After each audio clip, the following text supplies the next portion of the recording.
If you fancy a bowl of proper homemade comfort food that's healthy, hearty and full of flavour, this minestrone soup is the one for you. The ingredients on the screen here will serve 6 to 8 people. So for this we just need a few basics really. We need the oil, we need celery, onion and carrots to make the sofrito, we need chopped tomatoes, pasta, salt, pepper and some sort of beans and herbs, a bay leaf and garlic. Now the rest of it's up to you. I'm using green beans, leeks and some spinach. And to give it just a bit more body, I'm using a bit of soup mix. This is just a mix of red lentils and split peas, a bit of pearl barley, that sort of thing. Here we go then. If you are using a soup mix for this, and I do recommend it, it just takes a little bit of the effort out. Less vegetables needed, for example. What you want to do is rinse it first. I'll put the 50 grams of soup mix into about half a pint of water, look, stirring it around, and all that white murky stuff coming off is dust and debris. You see bits floating around in there, and a bit of starch. So I rinse it 3 or 4 times. I'm not showing you all of it because it will just drag on.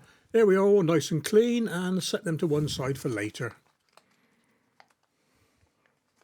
Just popping a stock cube in ready before I forget it. You can use chicken stock if you want. I'm just using vegetable stock just to keep it vegetarian really. If I wanted to make it a meat version, I'd be cooking some bacon in this next step. So easy to do. It's a very, very versatile dish, this minestrone. What we need to do next is make what is called a sofrito. This is one of the classics. It's a mix of celery, onions and carrots. It's essentially the same as the French mirepoix, except in the French version it's cooked in butter. In the Italian sofrito it's cooked in olive oil. Get all your vegetables finely diced. I'm putting mine into one container so that I start cooking them all at the same time. I don't want the celery cooking before the carrots, for example.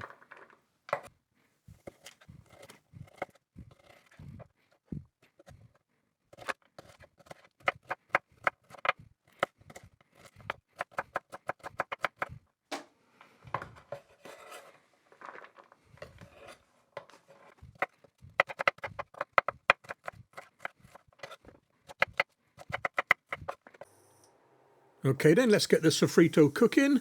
A couple of tablespoons of olive oil. In with the sofrito mix. Get it stirred in to get the veg coated with the oil. And we're going to saute this for about 6 or 7 minutes. In with a teaspoon of salt and as much pepper as you like. I put about half a teaspoon in.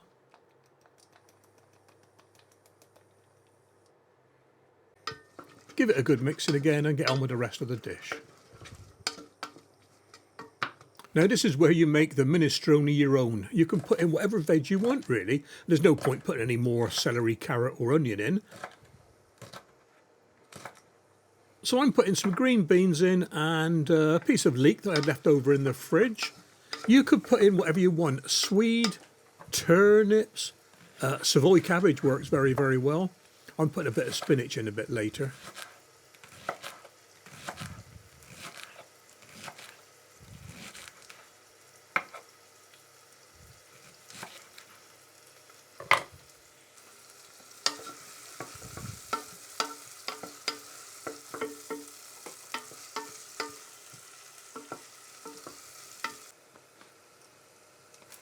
Finally grate your garlic. I'm using a microplane for this. Watch your fingers, those blades are razor sharp.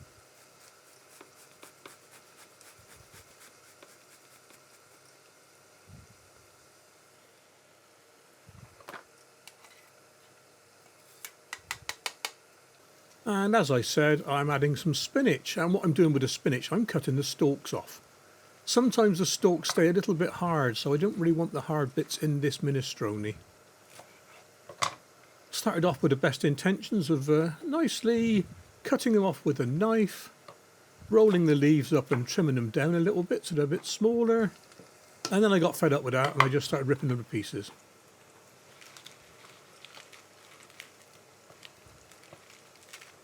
The sofrito's looking done now, so it's in with the tomatoes.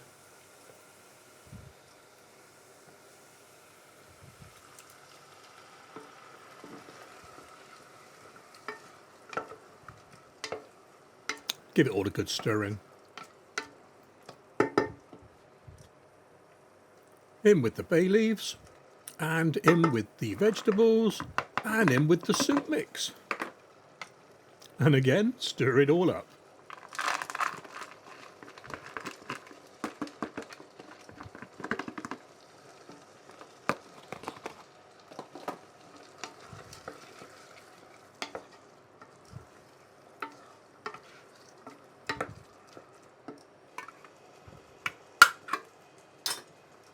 In with the cannellini beans. A little tip here, if you rinse the beans, it takes the bit of gelatinous coating off them. If you leave it on, it can thicken up whatever you're cooking with. So if you want it thick, leave it in their juices. If you don't want it thick, rinse the juices off.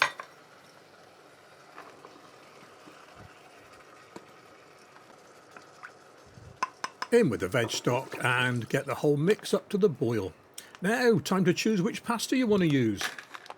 Small pasta or pastini. There's loads, as you can see on that chart there. I'm using these little shells. If you haven't got any small pasta, grab a bunch of spaghetti, hold it together in a tea towel and just smash 10 barrels out of it. You'll soon have little baby pieces of spaghetti. Into the mix, and all we're doing now is going to bring this up to the boil and simmer it until the pasta's cooked. In with your dried herbs. I'm just using mixed herbs for this one. Nice and simple.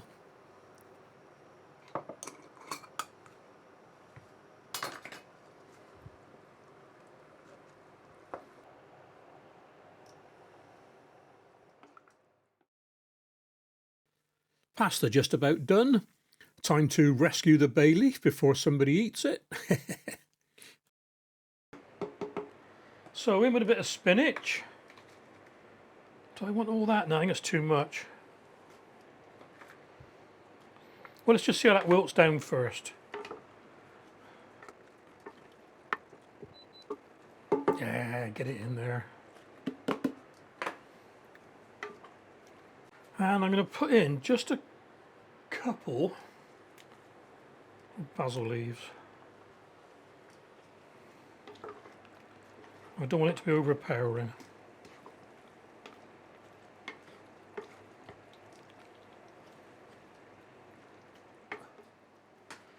Time to dish this up.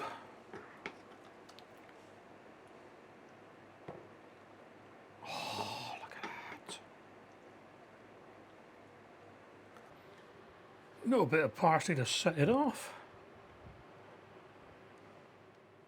Right then, here we go, guys.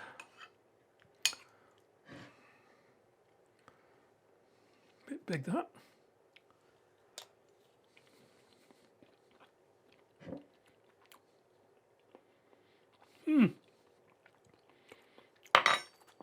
Lemon perfect.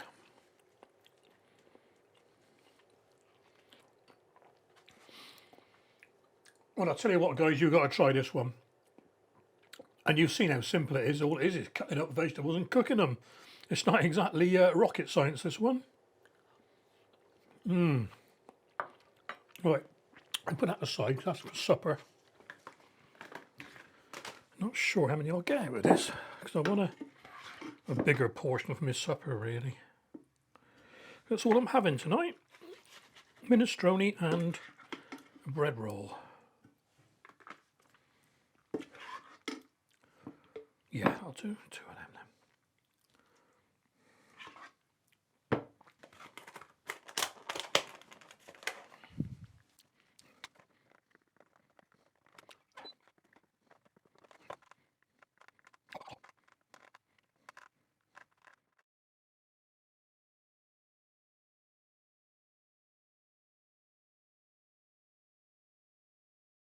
Well, I hope you enjoyed this one, guys. That is another double diggy thumbs up.